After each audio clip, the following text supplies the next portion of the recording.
Satu lagi, satu ayat, 1 Yohanes 2 ayat 2. Dan ia adalah pendamaian untuk segala dosa. Sekali lagi ya, dosa kita. He is the propitiation. Ya, dia adalah tutup pendamaian itu. Jadi benar ya, di dalam perjanjian baru dikatakan Yesuslah tutup pendamaian. Dia baitnya, dia ark itu, tabut perjanjian, dan lebih spesifik lagi, dia adalah tutup pendamaian. Nah inilah tipologi namanya ya, gambaran. Saudara udah belajar bahwa semua diisi Alkitab adalah tentang Yesus dan karyanya. Dan kita tahu tutup pendamaian itu, emas itu ditempa, dipukulin seperti Yesus, dicambuk, dipukul, dianiaya, di luar nalar ya, saking brutalnya gitu. Seperti emas itu, dan dia menjadi tutup pendamaian. Pendamaian bagi dosa-dosa kita. Ya, dikatakan dari dosa kita. Dan bukan untuk dosa kita saja, tetapi juga untuk dosa seluruh dunia. Artinya apa? Seluruh dunia boleh percaya melalui kasih karunia lewat iman. By grace through faith. Boleh menerima. Karena ada kata percaya. Kalau nggak percaya gimana? Sama aja menolak. Tuhan itu gentleman, tidak memaksa. Sedangkan saudara aja, dan saya sudah jadi orang Kristen, saudara mau tolakin itu semua supply Tuhan.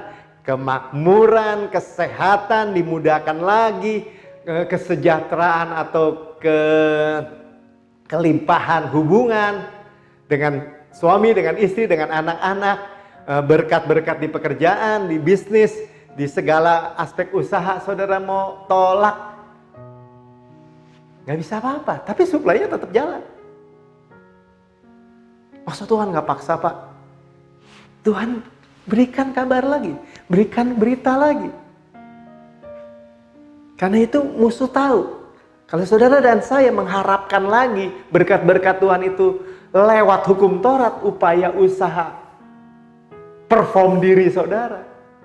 Lakukan ini, lakukan itu, jangan lakukan ini, jangan lakukan itu. Dan saudara menganggap saudara baru bisa layak menerima berkat-berkat Tuhan.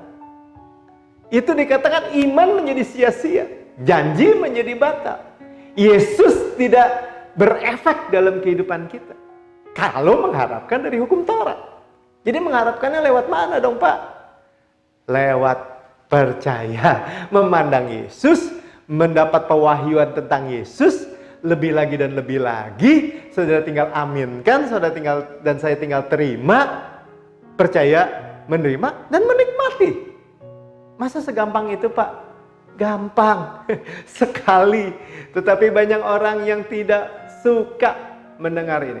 Mereka tidak suka mana surgawi. Mereka tidak suka roti turun dari surga. Oh enggak Pak, suka Pak. Kalau suka terima. Karena dia turun dari surga cuma-cuma buat saudara dan saya. Dan itu bermanfaat. Bukan hanya memberikan kekuatan kesehatan, tapi bermanfaat dalam segala hal. Haleluya. Jadi Tuhan tidak dapat melihat. Sekali lagi ya, Tuhan tidak dapat melihat. Sekali lagi ya, Tuhan tidak dapat melihat. Ya, dalam buku ini, Pastor Vin katakan, saya on purpose. Katakan tidak dapat. Sama-sama katakan tidak dapat. Tidak dapat melihat. Tidak dapat melihat apa Pak? Dosa-dosa. Jadi mata Tuhan gak bisa tembus darah saudara. Karena ditutup pendamaian itu diperciki dah. Dan sekarang kita punya darah Yesus. Dia hanya melihat darah di atas mersisit. Tudung pendamaian. Kemurahan menang terhadap penghakiman. Kemurahan menang terhadap penghakiman. Ya, jadi itu tudung kemurahan Tuhan. Jadi jangan diangkat saudara. Jangan diangkat dulu. Nggak boleh diangkat, nggak boleh diintip. Saudara mau intip-intip hukum Taurat, kembali lagi ke hukum Taurat, kembali lagi ke tuntutan, ketuduhan. Ada kisahnya ya, dalam 1 Samuel 6 ayat 19 bagian A. Dikatakan gini, dan ia membunuh beberapa orang Bet Shemesh karena mereka melihat ke dalam tabut Tuhan.